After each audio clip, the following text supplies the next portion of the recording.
Hola, hola gente hermosa y maravillosa, ¿cómo están? Espero que se encuentren muy bien. Bueno, ya saben que les agradecería bastante si se pueden suscribir y activar la campanita de notificaciones y sin más del por medio, vamos a comenzar con el tema. Bueno, vamos a comenzar. ¿Cómo va a estar estructurada esta exposición? Bueno, voy a dar una ligera introducción de lo que es la química, obviamente, y yo quiero seguir con esta sucesión de videos, esta secuencia de videos, mejor dicho, para que ustedes entiendan más a profundidad qué es la química y lo puedan analizar. Muy bien, entonces voy a comenzar. El concepto química, ¿qué entendemos por química? Bueno, la química va a ser la ciencia que se va a encargar de estudiar la materia y sus propiedades, no más, no menos. O sea, ¿a qué me refiero? Que va a estudiar sus estructuras, los cambios, la relación con la energía y las reacciones.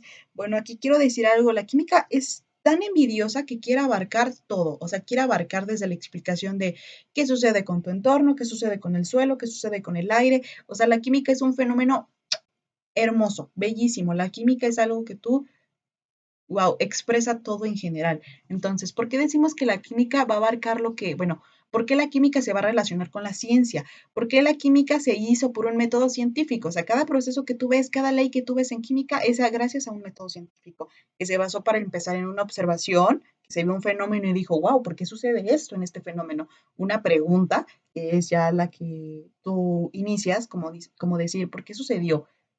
¿Qué influyó para que cambiara de color? ¿O qué está pasando? La hipótesis de lo tú, ¿por qué crees que pasó? O sea, ¿qué crees que se generó? ¿Qué crees que tuvo que pasar? La experimentación, obviamente que ya es el proceso, es cuando tú entras como tal al laboratorio o como iniciar a ver pues los cambios en el fenómeno. Y por último, la conclusión. Obviamente que si tu conclusión se vuelve una teoría es porque ya es confiable, ya es aplicable. Ajá, o sea, ya es algo que tú comprobaste a lo que tú querías llegar.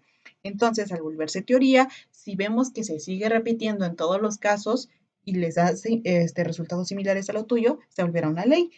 Bueno, un ejemplo de método científico que podamos encontrar aquí. Fácil, la ley de la conservación de la masa. ¿Por qué la ley de la conservación de la masa? Digamos que varios científicos a la hora de estar aplicando diversos procesos sobre algún objeto, sobre algún material, decían, bueno, es que si yo combino agua con tal ácido o con tal aceite o con tal sustancia X que quieras imaginar, ¿qué sucede? ¿No? Entra un porcentaje diverso de masa, ya sea el 100%, pero ¿qué sucede? ¿Por qué me da algo diferente? Ajá, si yo introduje tal vez agua y aceite, ¿no? O agua y un ácido, ¿no? O lo que tú quieras. ¿Por qué? ¿Por qué me da un resultado distinto? Pues fácil, aquí es cuando ellos empezaron a hacer las preguntas y llegaron a la conclusión de que la masa no se cambia, solo se va a transformar y por lo tanto va a seguir ahí, se va a ir generando y va a seguir la conservación. Entonces sacaron la ley de la conservación de la masa. Muy bien, ¿la química tiene divisiones? Sí, la química la verdad es que quiere abarcar, les digo, muchísimas cosas, pero hoy en día nos están rigiendo dos divisiones de la química que son muy esenciales, que es la química orgánica y la química inorgánica. ¿Qué es la química orgánica? Bueno, la química orgánica se ve encargada del estudio del carbono y los componentes, o sea, los componentes que tienen que ver en general con el carbono. Bueno, y ustedes dirán rápidamente si yo les digo, la orgánica, ustedes se van a imaginar un carbón, ¿no? Pero es más allá que eso. Un carbón, tú lo puedes encontrar desde en el suelo, o sea, componentes en el suelo, en el aire, en la industria, en tu respiración, en cualquier parte. O sea, la química orgánica, la verdad es que está presente en todos lados. Ajá. Y obviamente que la química orgánica se va a ayudar con la química inorgánica para ayudarte a explicar fenómenos a futuro, perdón. Bueno, sigamos. Por ejemplo, entonces, como yo lo dije anteriormente, la química quiere abarcar muchísimo, a tal grado de que quiere explicar hasta tu respiración. Ajá. Por ejemplo, tú vas a respirar un oxígeno puro. Ajá.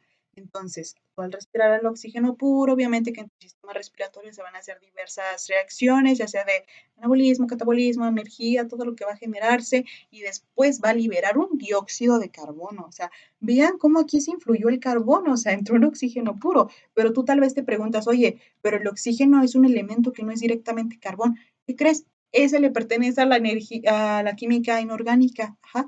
Pero la química orgánica se junta con la inorgánica para poder explicar este tipo de fenómenos que son, vaya, o sea, fascinantes. Entonces, ¿qué es la química inorgánica? La química inorgánica va a estudiar los elementos de la tabla periódica y sus compuestos. Entonces, tú de manera general, cuando te digan inorgánica, te vas a imaginar una tabla periódica, no más, no menos.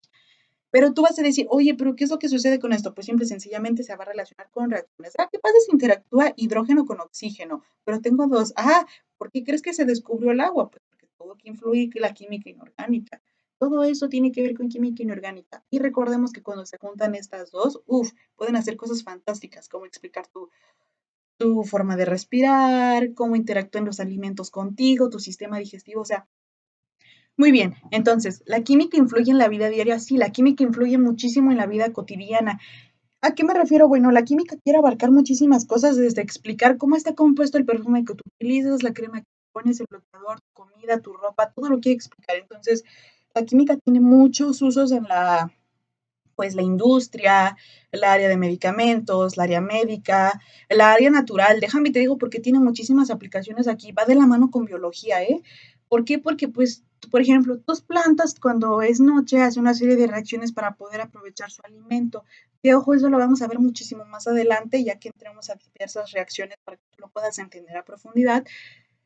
Y también se va a encargar de tu genética, cómo va a estar compuesta por las reacciones que se hacen, los elementos que van a interactuar, los microorganismos, la vida en general. Tiene muchísimas aplicaciones la química.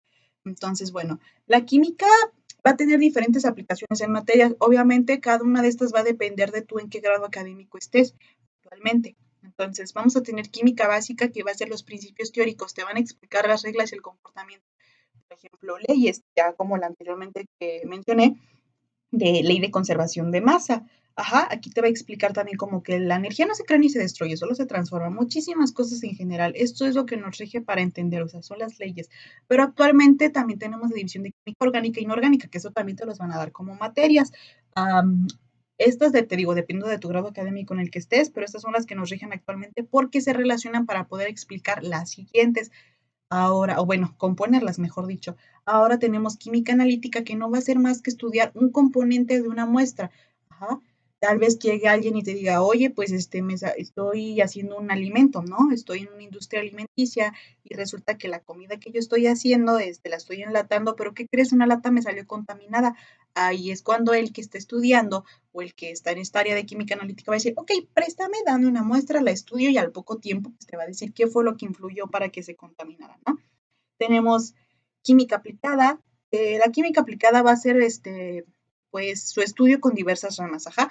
Aquí, ojo, bioquímica entra en esta área, solo que yo la puse aparte porque en algunas carreras o en alguno, bueno, ya depende de tu grado académico, te vuelvo a decir, te la van a dar como materia. Y la bioquímica no va a ser nada más y nada menos que el estudio de la composición de los seres vivos, o sea, lípidos, proteínas, carbohidratos, hormonas, el metabolismo en general. Y ojo que cuando hablamos de metabolismo, tiene muchísimo que ver con reacciones. Bueno, ya llegando casi al final, ustedes dirán, bueno, me hablaste muchísimo de propiedades de la materia, pero, o de la química, pero ¿qué tiene que ver con la materia como tal? Bueno, la materia como tal se va a definir como todo, bueno, como todo lo que ocupa un lugar en el espacio, ajá. Bueno, ocupa lo vas a relacionar con volumen. ¿Por qué con volumen? Recordemos que el concepto volumen por sí solo es una cantidad o espacio que ocupa un cuerpo. Tiene masa. ¿Por qué puse masa? ¿Por qué lo relaciono directamente con la masa? Porque la masa es la cantidad de materia que va a tener un cuerpo, o sea, las partículas por las cuales va a estar compuesta. Aquí un ejemplo básico para que logres entender este concepto, un vaso de agua, por ejemplo. El agua es H2O, entonces va a ser la masa, pero ¿qué crees? Eso va a tener un lugar, porque si está en un vaso, pues obviamente que todo lo que abarque en el vaso va a ser la área que va a ocupar. Entonces, bueno, tú al estar estudiando propiedades de la materia vas a poder ver que se experimentan cambios físicos o químicos. Bueno, propiedades físicas que tú puedes encontrar van a ser colores, olores, formas, texturas, brillo, estados de agregación molecular, densidad y longitud. Ojo, si tú no sabes qué es estado de agregación molecular o no te acuerdas, te lo recuerdo, no va a ser nada más y nada menos que sólido, líquido y gaseoso. Ahorita lo vamos a ver más a profundidad porque si lo buscas por sí solo te va a aparecer, pero ya pues con todas las reacciones que lleva, ¿no? Propiedades químicas que se pueden encontrar. Las propiedades químicas van a ser si tienen una reacción, van a permitir ver la oxidación, si forma óxidos, producción de gases, reacciones con ácidos, flamabilidad y combustibilidad. Ahora, aquí, ojo, aquí si tú buscas estados de agregación molecular, te va a aparecer directamente con esto. Ojo, nosotros lo que vamos a explicar en propiedades físicas relacionado con estas dos imágenes va a ser la fusión, la vaporización, la solidificación y la condensación. Regreso al ejemplo del vaso de agua. Si tú llegas, por ejemplo, con tu vaso de agua, obviamente te lo estás tomando de la nada y dices, bueno, lo voy a guardar en el congelador, lo guardas después de 2 horas, vas a notar que se puso sólido, ajá, se congeló totalmente. Entonces, aquí nosotros ya es cuando entramos en la parte que decimos, es la parte de la solidificación. Ajá. Ahora, ¿cómo se va a presentar en cambios? Pues ya sea de color, por ejemplo, puede cambiar de un amarillo a un rojo, dependiendo, ¿no? Y propiedades químicas, ¿cómo va a cambiar? Ah, pues ya, te lo expliqué de una manera fácil, o vamos a ver si forma reacciones o producen gases en algunos casos. Entonces, bueno, de mi parte ya es todo. Espero que te sirva. Vamos a seguir viendo pues esta serie de videos de química para que tú la entiendas y pongan más o menos de qué quieren hablar, qué quieren escuchar, qué es lo que quieren que veamos relacionado con cualquier materia.